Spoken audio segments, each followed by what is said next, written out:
Welcome back to The Average Mind. This is Krati Raj.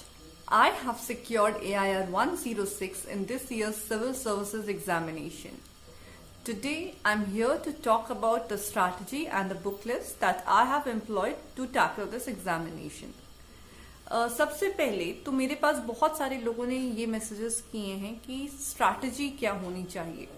तो मैं बता दूं आपको कि जो मैं आपको बताने जा रही हूँ आज, ये वो स्ट्रैटेजी थी जो मेरे लिए मेरे हिसाब से मैंने बनाई है, खुद के अकॉर्डिंग मोल्ड की है, मेरा राइटिंग स्टाइल, मेरी स्ट्रेंथ्स, मेरी वीकनेस पे।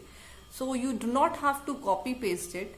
कॉपी पेस्ट करोगे तो it will not give you the desired results. You have to learn from it how to make the strategy. What पे मत जाओ, देखो कि what was the underlying thought process and उसको यूज करके, उससे कुछ सीख के if you can chart your own plan, कुछ अपना खुद की स्ट्रैटेजी बना सकते हो। तो दैट इज हाउ वो वर्क करता है।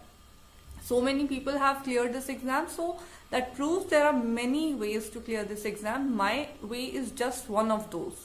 ये कोई ultimate guide नहीं है, but this is something which is very true to the core, जो मेरे लिए काम कर रही है, and I would like to keep it very raw and very real. तो फर्स्ट ऑफ ऑल ऐसा नहीं था कि मैं बहुत 12-14 घंटे रोज पढ़ती थी। On an average I used to study around 8 hours was a good enough number. When the exam used to come, या exam approach कर रहा है उस time पे of course it will go up, like it would even go up till 14-15 hours a few times. But if you could maintain a consistency of 8 hours per day, then that's fine, that's completely okay, and you will get through this examination. Coming to the mindset, when I started this preparation, I was very strong about planning it beforehand. तो सबसे पहले एक month आप बिल्कुल अलग निकालो जिसमें आपको सिर्फ स्ट्रैटेजी बनानी है, माइंडसेट समझना है एग्जाम के लिए। तो first of all, no yourself very well and know your enemy very well. अपने स्ट्रेंथ्स, अपने वीकनेस ये पता होना चाहिए कि मेरी मेमोरी किस तरह की है, मुझे नोट्स बना के पढ़ना अच्छा लगता है, मुझे सुबह उठ के मैं पढ़ती हूँ तो रिटेन अच्छा होता है, या रात में जाग के पढ़ती हूँ तो ज्यादा अच्छा होता है। दीज आर द थिंग्स जो you should know about yourself. उसके अकॉर्डिंगली ही हम अपनी स्ट्रैटेजी बनाएंगे। Coming to the examination, know the examination very well. जैसे अगर आप किसी एनिमी को हराने जा रहे हो तो आपको पता होना चाहिए उस एनिमी के क्या स्ट्रेंथ्स हैं, क्या वीकनेस है, क्या डिमांड्स हैं। सिमिलरली यहाँ आप यूपीएससी एग्जामिनेशन को कॉन्कर करने जा रहे हो, you should know what this examination is all about. उसके लिए start with the syllabus. Syllabus को देखो, उसे बाय हार्ट कर लो, every word of it. You must know कि क्या हमारे सिलेबस में है, क्या नहीं है, तो उसे फिल्टर आउट कर देना है। This will amply help you in the newspaper reading कि कौन सा आर्टिकल कौन से पेज पे, कहाँ पे, कौन से पेपर में जाना है। Okay, and apart from that I will also like to talk about the plans. मैंने जब स्टार्ट किया था, I took that 1 month away, and उस 1 month जो मैंने अलग से निकाल दिया था उसमें मैंने सिर्फ प्लानिंग ही करी है, सिर्फ स्ट्रैटेजी ही बनाई है। I use to listen to topper talks and I use to make notes out of it. Topper talks सुन के नोट करती थी किसने क्या किया, किसके लिए क्या वर्क किया, टाइम मैनेजमेंट कैसे किया, कोई पर्टिकुलर ऐप यूज किया। For example, I came to know about this Pomodoro app. उससे if you have to sit for hours and study and read something, तो इट हेल्प्स यू। उसमें you can use that technique. 25 minutes you're studying, then 5 minutes you're taking a break. So all of that helped me. So learn from others, not just people who have been successful, but also learn from others who have not been successful and have diligently worked for the examination. उनके failures से you will get lessons like what not to do, what doesn't work for everyone. So that will help you chart out your own course. Next what I did was I developed 3 plans. पहला तो था annual plan. Annual plan में मैंने decide कर लिया था कौन से मंथ में, कितने मंथ में मुझे क्या करना है। फॉर एग्जाम्पल, शुरू के 2 months में मुझे एनसीईआरटी खत्म करनी है, उसके बाद next 3 months I have to finish my basic books, उसके बाद around 3.5 months I take up my optional and revise the GS once more, and last का जो बिल्कुल प्रीलिम्स से पहले के 4 months थे, I would solely dedicated to prelims. Prelims mode में जाना है, you have to study from the point of view of prelims, उसके साथ मॉक टेस्ट सॉल्व करने हैं। प्रीलिम्स के 4 months से जो मैं बोल रही हूँ, जहाँ आप प्रीलिम्स मोड डेवलप करते हो, उससे पहले की पूरी preparation it was very integrated. कोई प्रीलिम्स या मेंस का सेग्रीगेशन नहीं किया था, टॉपिक लिया और उसे होलिस्टिकली प्रिपेयर किया, उसे अच्छे से पढ़ा। Okay, so this was how the annual plan work. Then I came on to the monthly plan. For example if I am saying कि मुझे 2 मंथ्स में एनसीईआरटीज खत्म करनी है, तो उसमें से एक मंथ में मुझे क्या क्या कौन कौन सी क्लासेस की कौन कौन सी बुक्स खत्म करनी है. Now this was the monthly plan and उसको डिसइंटीग्रेट करके बनता था डेली प्लान. जैसे कल मुझे कौन कौन से चैप्टर्स खत्म करने हैं, तो वो आज ही रात में सोने से पहले मैं एक चेकलिस्ट प्रिपेयर करती थी. नेक्स्ट डे वो जब फिनिश करती थी वो टास्क, तो वहां पे उसे चेक ऑफ करती जाती थी. तो psychologically I would make sure कि I am progressing, I am meeting my daily targets. और उस डेली टारगेट को जब आप मीट करते हो तो that gives you a sense of validation कि यू आर ऑन ट्रैक, क्योंकि this exam is a marathon. You don't know when you're going right or when you're just getting distracted. So that helps you by keeping a check on yourself. एक anchor की तरह it will hold you accountable. Okay, coming to the book list now. Book list में मैंने बहुत minimum sources use किए हैं, but I used to revise them many number of times. So पहले तो 60 to 70% of the preparation can be done from current affairs. Current affairs के लिए I used to do like from 2 different sources. सबसे पहले तो मैं newspaper पढ़ती थी एंड उसके बाद मैं सेम डे जो हमारे कई सारे डेली इनिशिएटिव्स होते हैं, वेबसाइट्स होती हैं जो डेली न्यूज़ एनालिसिस निकालती हैं, वो भी कर लेती थी. I personally refer to insights. You may refer to anything like काफी सारे कोचिंग की वेबसाइट्स पे you'll find daily news initiatives. Refer to any one of them. Then I also used to solve the daily के जो prelims oriented MCQs आते थे for current affairs. तो that was like a part of the plan कि newspaper पढ़ना है, daily का analysis पढ़ना है और डेली के कुछ क्वेश्चंस, कुछ MCQs सॉल्व करने हैं. उसके बाद at the end of the month जब मंथली मैगजीन आती थी, I will start again and पूरा करंट अफेयर्स उस मंथ का मैं उस मंथली मैगजीन से भी रिवाइज कर लेती थी. अब यहाँ पे ईयरली PT 365 टाइप के भी कंपाइलेशंस आते हैं. Some people do it and they are pretty good, but मेरे केस में आई न्यू कि मेरी स्ट्रेंथ इज माई मेमोरी, कि मैं नोट्स बना के पढ़ती हूँ तो वो doesn't really work for me, time मेरा वेस्ट होता है उसमें. मेरी मेमोरी बहुत अच्छी थी तो मुझे लगता था कि मैं मेमोराइज अच्छे से कर सकती हूँ और उसको फोटोग्राफिक मेमोरी एक तरह से मैं यूज करती थी. तो मैं क्या करती थी, मैं PT 365 नहीं पढ़ती थी, उसके बजाय वही मंथली को 2-3 बार रिवाइज कर लेती थी. So since the exam got delayed due to COVID, I had revised almost the entire current affair 6 to 7 times. Okay, so you have to keep your sources minimal, but you have to revise it ample number of times. Current affairs खत्म होता है तो उसके बाद हम बात करते हैं अपने GS पेपर्स की.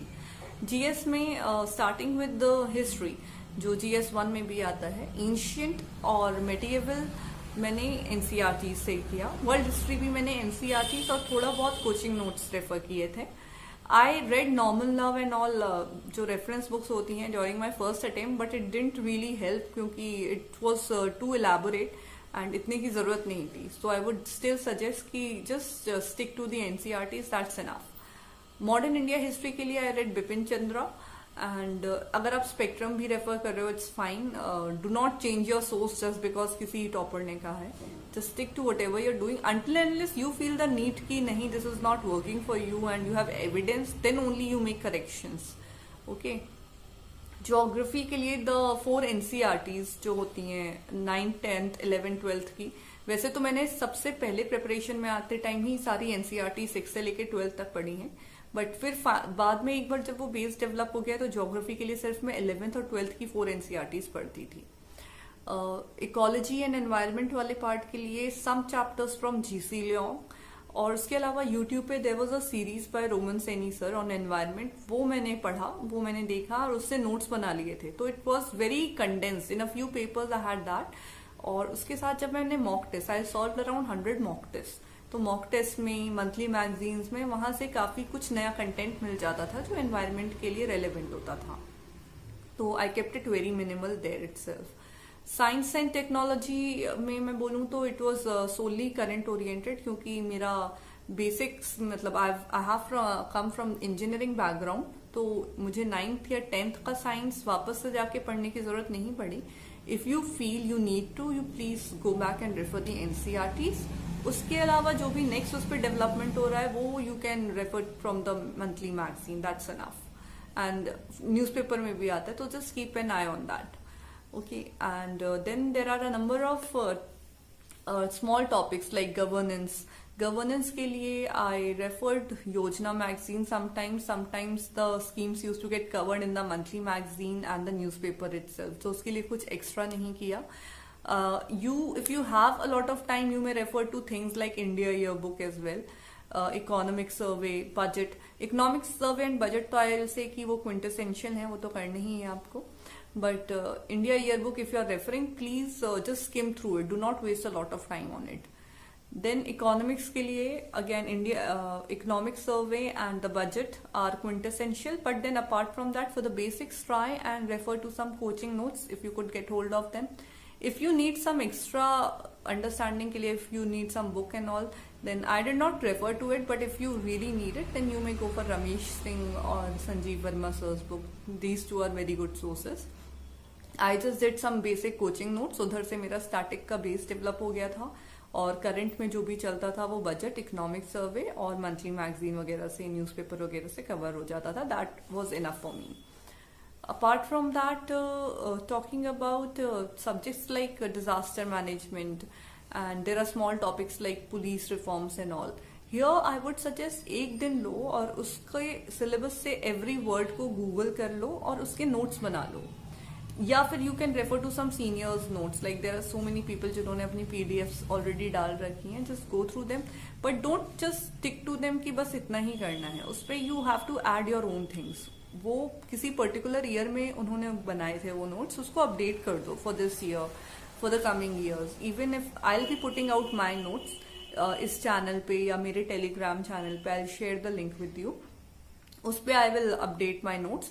तो just whenever you are using these notes ना, make sure you are updating them as well. Make sure कि वो उस पर्टिकुलर ईयर में when you have to write those answers, तब वो रेलिवेंट हो, उसमें वो एडिशनल इन्फॉर्मेशन या जो भी डेवलपमेंट्स हुए हैं वो सब मेंशन्ड हो. ओके.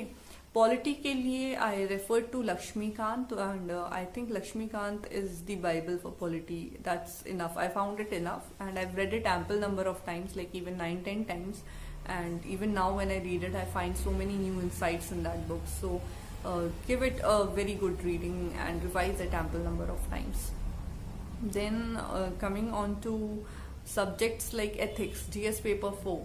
GS paper 4 के लिए I started reading lexicon and I found it very intensive. तो what I did was मैंने skim through करा जल्दी जल्दी lexicon से. इम्पॉर्टेंट जो हेडिंग्स हैं, कुछ कैटेगराइजेशंस हैं, कुछ थियोरेटिकल एस्पेक्ट्स हैं, कुछ टर्म्स हैं, वो मैंने हाईलाइट कर लिए, और कुछ एग्जांपल्स, डेफिनेशंस, ये सारी चीज़ें. इसके अलावा you will find some seniors notes on the internet as well. मेरे खुद के notes I will put it out after some time as and when I find the time. अभी तो थोड़ा I am a little busy these days, but I will update that soon, जहाँ पे I have prepared a list of definitions, examples, बहुत condense करके कुछ topics को cover करा है. तो those notes, that was the only preparation I did for ethics. So that was all that I did for my general studies. And हाँ, एक question और जो काफी लोग पूछते हैं कि what about coaching? Is coaching essential to clear UPSC? I'll say it's a very individual specific thing again, because it's not a very essential thing. You need some sort of guidance, or you need some sort of direction. If you're getting it through online sources, through Topper Talks, or through any other person, then that's fine. You really don't need to go to coaching. ऐसा नहीं कि coaching के बिना हो नहीं सकता. Coaching के बिना भी हो सकता है, and you have to be very strong then in the sense of your direction, discipline. So just maintain that, and it is very much possible. One more thing is people ask about quitting their jobs, that do they really need to quit their jobs for UPSC preparation. Now there have been so many examples where people have done this with 9 to 5 jobs as well, but in that case you have to take some very valuable lessons in time management, and you have to make sure that your job doesn't stresses you. It de-stresses you, and it gives you a non-UPSC mode, so that you can come and focus on UPSC for those limited number of hours. So maybe the number of hours will be less, but then it should be very focused in that case. So I hope this video is helpful to you, and I hope you could draw some insights that take your preparation forth. and I'll be very happy to help if I can resolve any more queries. Kindly mention them in the comment box. If there's anything that I had not talked about and you want more clarification on that, you may just ping me in the comment box, or you could just ping me on my Insta or anywhere else, wherever you could find me on social media. Maybe I'll not be able to reply immediately, but as and when I find time, I would just club in all those queries and make sure I address those issues. Thank you.